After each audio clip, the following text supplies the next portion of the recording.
ಜೀವನ ಅನ್ನೋ ಪಾಠಶಾಲೆಯಲ್ಲಿ ನಾವ್ಯಾವತ್ತು ವಿದ್ಯಾರ್ಥಿಗಳೇ ಆಗಿರ್ತೀವಿ. ನಾವು ಶಾಲೆಯಲ್ಲಿ ಓದ್ಬೇಕಾದ್ರೆ ಪಾಠ ಕಲ್ತಿಲ್ಲ ಅಂದ್ರೆ ಶಿಕ್ಷಕರು ನಮ್ಗೆ ಹೊಡೆದು ಪಾಠ ಕಲಿಸ್ತಿದ್ರು. ಆದ್ರೆ ಈಗ ನಮ್ಮ ಸುತ್ತ ಇರೋ ಜನರು ನಮ್ಮ ಮನಸ್ಸಿನ ಮೇಲೆ ಹೊಡೆದು ಪಾಠ ಕಲಿಸ್ತಾ ಇರ್ತಾರೆ. ಇದೇ ತರ ಪ್ರತಿದಿನ ಯಾವ್ದಾದ್ರೂ ಒಂದು ಪಾಠ ನಾವು ಕಲ್ತ್ಕೊಂಡು ಜೀವನವನ್ನ ಮಾಡ್ಲೇಬೇಕು. ಆ ಎಕ್ಸಾಮ್ಗಳಲ್ಲಿ ಕೇವಲ 35% ತೆಗೆದ್ರೆ ಸಾಕು ಪಾಸ್ ಅಂತ ಅಂತಿದ್ರು. ಆದ್ರೆ ಜೀವನ ಅನ್ನೋ ಸ್ಕೂಲ್ ಇದೆಯಲ್ಲ, ಇದರಲ್ಲಿ 100% ಸ್ಕೋರ್ ಮಾಡೋವರೆಗೂ 100% ಸ್ಕೋರ್ ಮಾಡೋವರೆಗೂ ಯಾವ ಶಿಕ್ಷಕರು ಕೂಡ ಬಿಡೋದಿಲ್ಲ.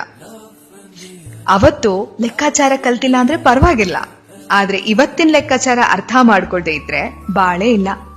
ನೀನು ಬದುಕ್ತಿರೋ ಜೀವನ, ಕಲಿತಿರೋ ಪಾಠಗಳು ಯಾವಾಗ್ಲೂ ನಿನ್ನನ್ನ ಒಬ್ಬ ವಿದ್ಯಾರ್ಥಿ ಅನ್ನೋದನ್ನ ನೆನಪು ಮಾಡ್ತಾನೆ ಇರುತ್ತೆ.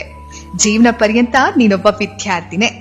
ಜೀವನದಲ್ಲಿ ಮರೆಯಲಾಗದ ಪಾಠ ಹೇಳ್ಕೊಟ್ಟಂತ ಪ್ರತಿಯೊಬ್ಬರನ್ನ ನೆನಪು ಮಾಡ್ಕೊಂಡು ಹ್ಯಾಪಿ ಟೀಚರ್ಸ್ ಡೇ ಅಂತ ವಿಶ್ ಮಾಡು ಫ್ರೆಂಡು.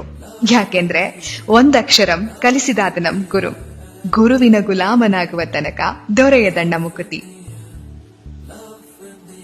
ನೀವು ಕೇಳ್ತಿದ್ದೀರಾ ಭಾವಗಳ ಧ್ವನಿ. ನಾನು ಕನ್ನಡದ ಅಪ್ಪಟ ಅಭಿಮಾನಿ.